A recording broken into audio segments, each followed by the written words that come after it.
Sharma ji senior journalist हमारे साथ हमारे पैनल में जुड़े हुए हैं। विपिन सर, मैं ये समझना चाह रहा हूँ, देखिए जहाँ तक कोई भी पार्टी की सरकार है वो उसका एक ग्रास रूट वोट बैंक होता है। हम लोग इस पर कई बार बात कर चुके हैं। मैं अगर इस रूप में जितना हम जानते हैं अभी तक पॉलिटिक्स को समझते हैं कि भाई अलग अलग फैक्टर होते हैं, समीकरण होते हैं हर स्टेट के तौर पर। उस हिसाब से बीजेपी ने एक हिंदुत्व का एजेंडा अपना समीकरण सेट किया, उसके आधार पर उसको सफलताएं मिली हैं। किस स्टेट में कम क्या काम किया नहीं किया वो एक अलग स्थिति है, ठीक बात है। आम आदमी पार्टी का भी अपना एक स्ट्रेटजी एमवाइज समीकरण हम लोग बचपन से सुनते चले आ रहे हैं, जो बिहार में, उत्तर प्रदेश में, सभी जगहों पर इसी तरीके से पश्चिम बंगाल में अलग अलग समीकरण। तो उस विजन के साथ काम करने में क्या सरकार को रुकावट पैदा करना सही है? क्या सरकार ये नहीं चाहेगी कि हम अपना काम भी करें और हमारा पार्टी की जो लाइन है उसको मजबूत भी करें, और उस आधार पर नवरात्र को लेकर के कहिए, छठ पूजा को लेकर के कहिए, छठ अभी होने वाला है, इसको लेकर कुछ फैसला ले रही है? इतना संग्राम क्यों सर? मनोज जी, सबसे पहले तो आप बधाई के पात्र हैं, बखूबी आपने ये इस चीज का विश्लेषण करा है।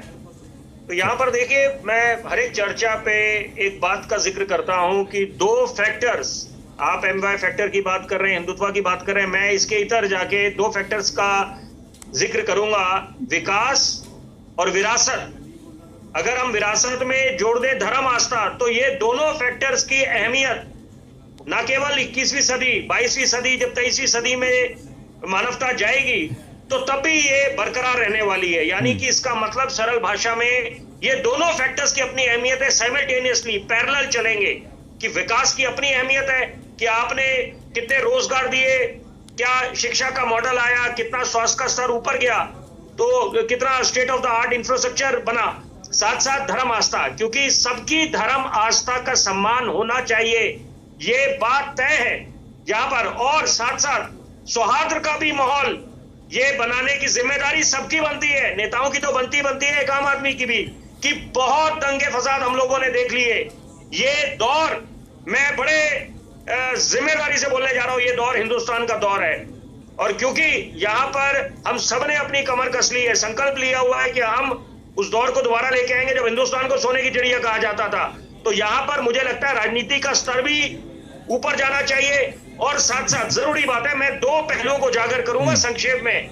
देखिए, नवरात्रे का जो पावन पर्व आ रहा है, 30 तारीख से नवरात्रे शुरू हो रहे हैं, तो वहां पर ये तो आप इत्तेफाक है कि यहाँ पर अभी भाजपा सत्ता पे काबिज हुई है, 27 साल का सूखा खत्म हुआ है। तो आप ये नहीं कह सकते कि आते ही इन्होंने मुद्दा बना दिया है। तो ये नवरात्रों की अपनी अहमियत है और यहाँ पर हम सबको मिलजुल के रहना है। यहाँ पर खौफ का माहौल भी नहीं होना चाहिए, ऐसा भी नहीं है कि कोई तुगलकी फरमान निकाल दिया जाए।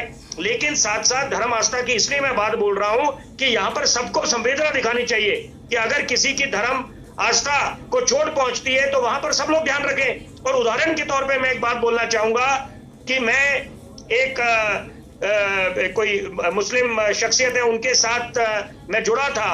तो देखिए, सौहार्द की अगर जिंदा मिसाल देखनी हो तो कितनी अच्छी बात है। उनको पता चला कि मैं 365 दिन एक मंदिर जाता हूँ, माता के मंदिर जाता हूँ, तो वहां पर उन्होंने बोला कि भाई आप जरा ध्यान रखें कि इनके खाने में कुछ नहीं, वो चीज ऐसी ना हो कि भाई बिल्कुल। जैसे अगर केक लेना हो तो उसमें अंडा ना हो।